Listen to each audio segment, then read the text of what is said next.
mañana en Tropicana, como siempre, en la 96.5 en Guayaquil y Santa Elena, y la 98.7 en Machala. ¿Podemos dar paso a la entrevista del día? Pero por supuesto, tenemos la presencia del ingeniero Antonio Tramontana, experto en marketing político, y con él vamos a dialogar y analizar con respecto a los resultados electorales del domingo 23 de febrero. Ingeniero, buenos días. Muy buenos días. A los tiempos, complacido de compartir, como siempre lo he dicho, la entrevista con ustedes, que sea de provecho, no solo para ustedes, sino para la ciudadanía. A pesar de que los resultados oficiales... Permítanme solo analista, triunfador en 3 prefecturas en el Ecuador. Ah, qué bien, lo felicito. Y en México también estuvo, ¿no? No, Perú, en eso ya gané. O sea, las 3 prefecturas que gané son en Esmeraldas, en Azuay y en Santa Elena, justamente. ¿Gana el asesor o gana el candidato? El candidato. El asesor tiene una obligación de ganar. A ver, pues bien, el asesor tiene una obligación. Por algo está ahí, por algo va como un refuerzo, por algo tiene que tener la visión estratégica. Y si puedo salir del núcleo pequeño que soy yo al núcleo mayor que es el gobierno, yo quisiera a ustedes proponerles que hagamos una autopsia electoral. ¿Qué puede significar una autopsia electoral? Ser muy profesional y ético y saber por qué, más que ético, técnico, saber el porqué de los resultados. Yo eximo al mandatario de esta elección. Y lo digo por qué. Porque la parte política juega un rol y la parte estratégica comunicacional otro. Muy bien. Vayamos al rol político. ¿Quién escogió a los candidatos? El señor Galo Mora. Vayamos al rol estratégico comunicacional, señor Fernando Alvarado.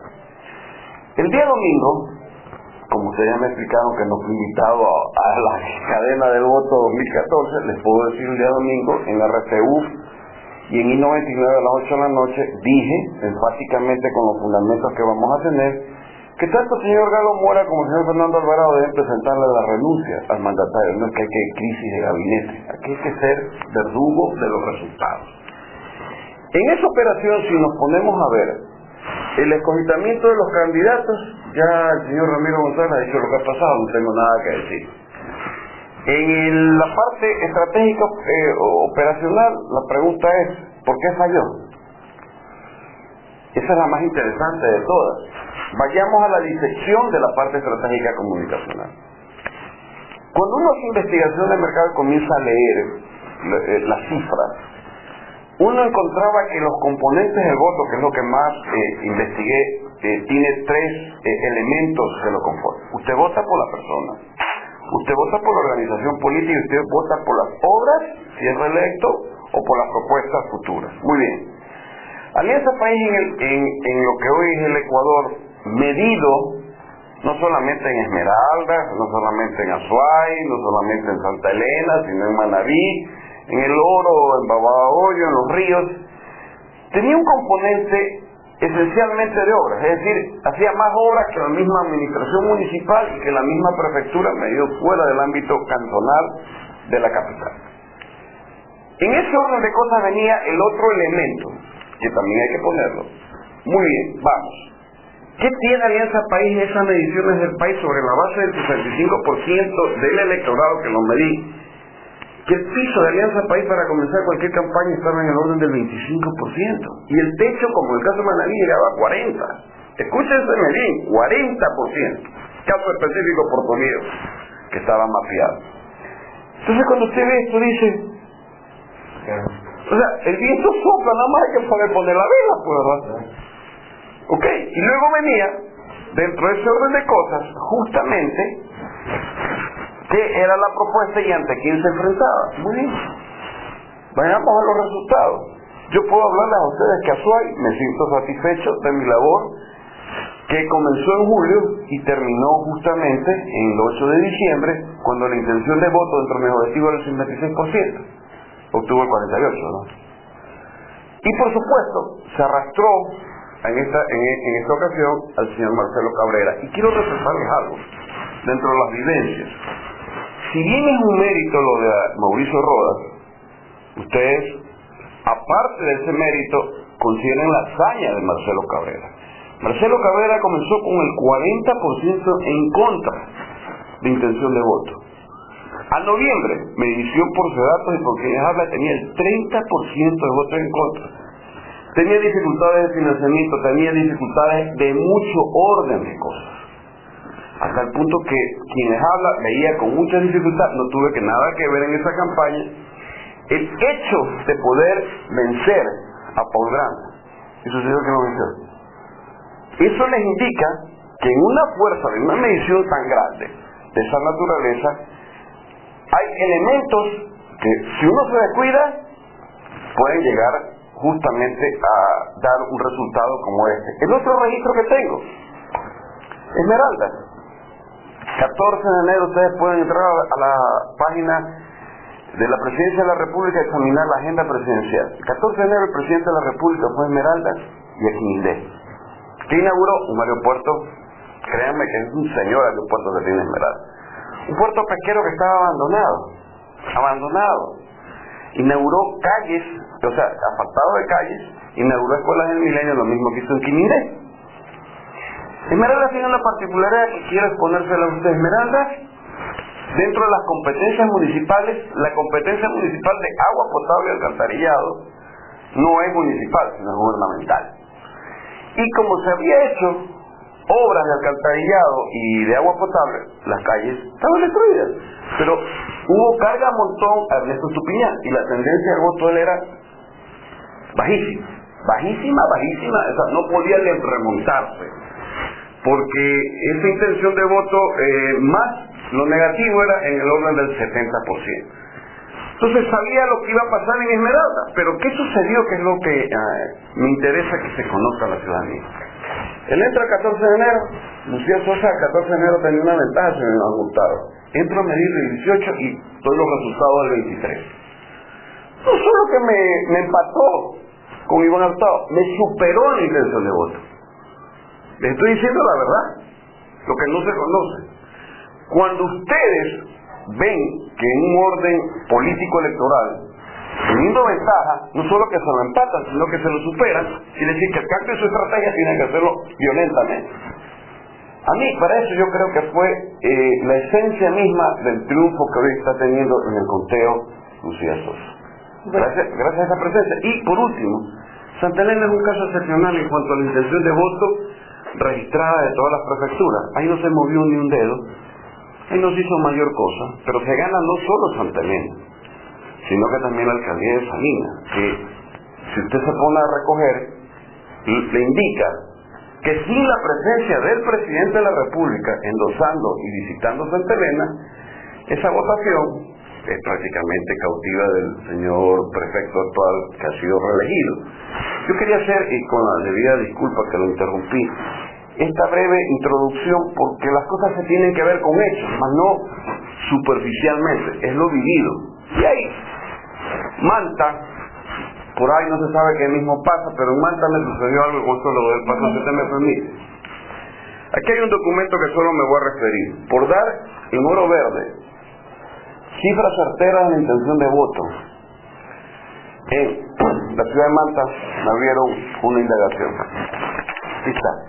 Fiscalía Provincial de Manabí, Fiscalía especializada en actuaciones administrativas. No miento.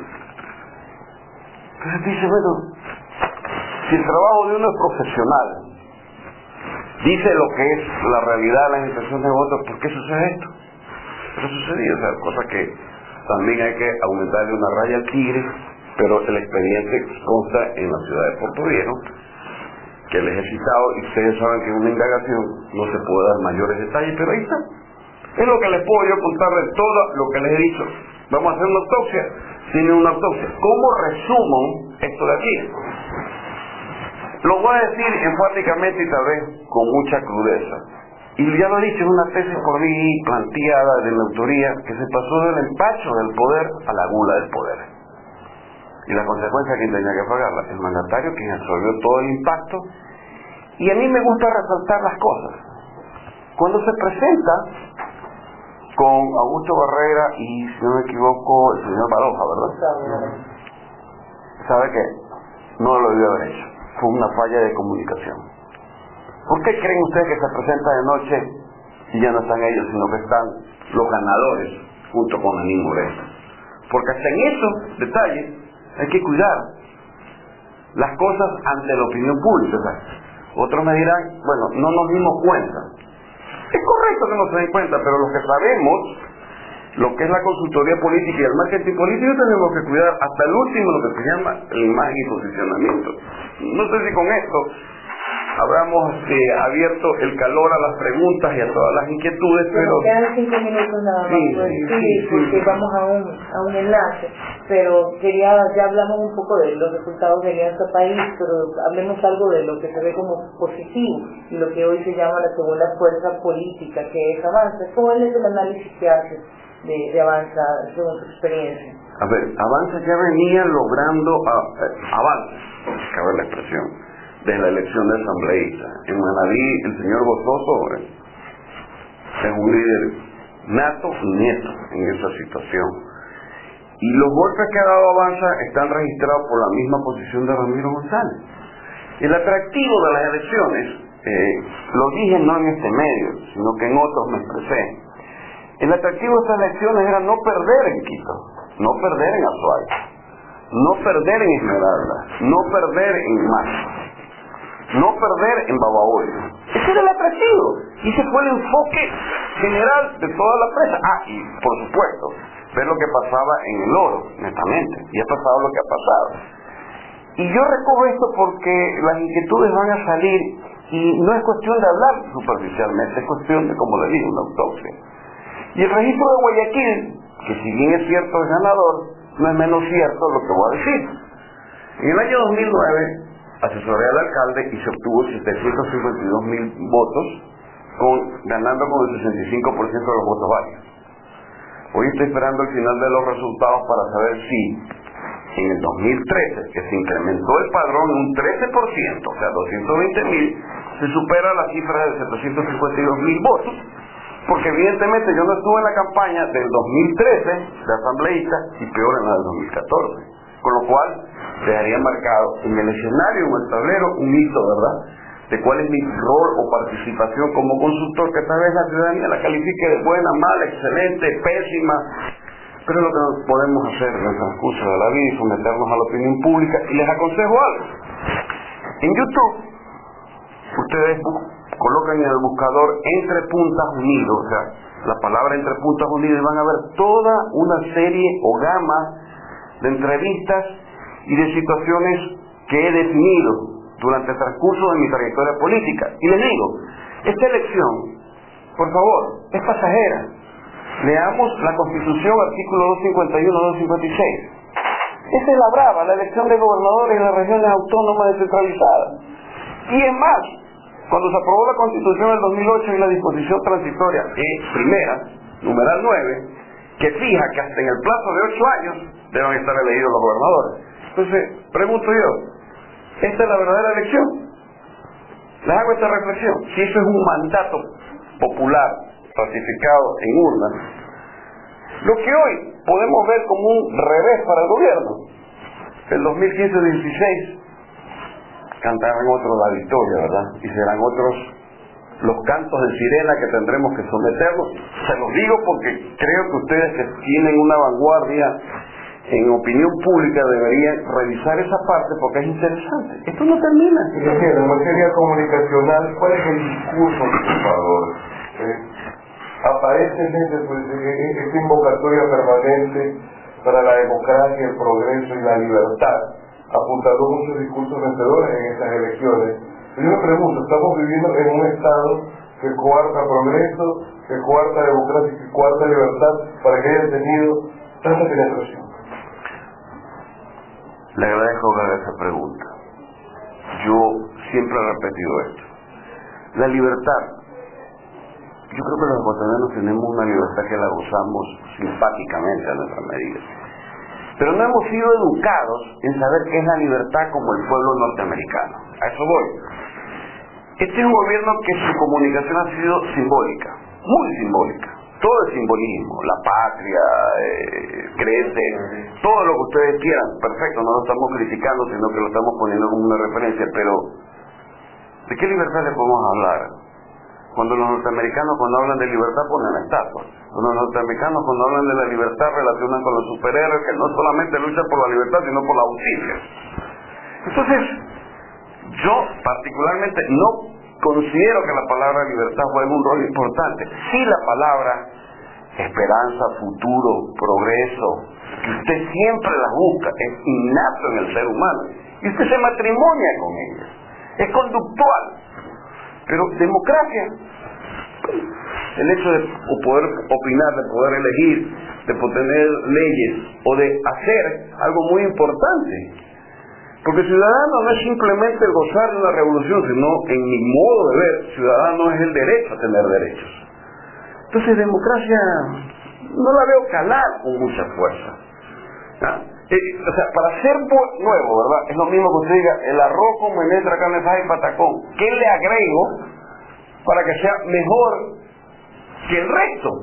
A eso es lo que voy. Porque si usted hace el mismo canto, debe diferenciarse del resto de los cantos. Debe tener una magnífica voz, una magnífica melodía, un buen equipo de sonido, una orquesta. Pero los tres componentes, democracia, que me dijo libertad y ¿cuál era progreso? Progreso. La única buena de peso es progreso. La presencia permanente, constante, direccionada y a veces hasta casi tutelada del presidente de la República para con sus candidatos puede jugar en contra del resultado. Cuando hay exceso, sí. Pero en este caso, el presidente de la República sabía muy bien dónde tenía que hacer campaña. Oye, mire, Azuay se la trabajó tan magníficamente que prueba del resultado de eso es que también pueden ir a YouTube y ver una canción que se llama Azuay en vida, alegría y ritmo. Un concepto que se les dio, cabe la expresión, se los mercadeó a los Azuay para aglutinar el voto en función de un líder que les decía eso. Fíjense que no les decía progreso, sino que eran vidas, o que son vidas, son alegría y ritmo.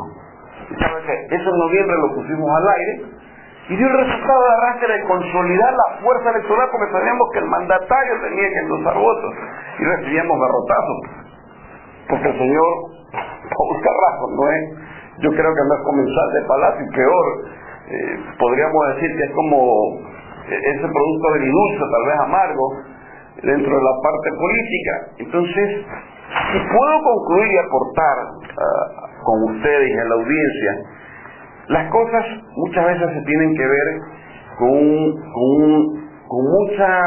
mucha visión, a mucha profundidad, a través de, si es posible, lo macro con telescopio y lo micro, yo diría con microscopio, para saber cuál es su núcleo principal y su núcleo mayor, para que se obtenga resultados. Y ¿sabe qué? Pase lo que pase, suceda lo que suceda. Creo que fui el primero, es decir, que había que presentar la renuncia de Galo Mora y de Fernando Alvarado en RTU en 1999 y en Radio Nacional Católica también. No sé si este aporte significativo que he hecho, que ustedes me han permitido, permita aclarar mejor la visión de las cosas. Ingeniero, muchas gracias por haberlo compartido con nosotros. Un excelente día para ustedes. Vamos a formar parte también del enlace de la perspectiva. Ya regresamos a la mañana. Pero ingeniero, tenemos, marcamos tiempos todos. Pero ese libro que se perdido el tuyo. Muy terrible.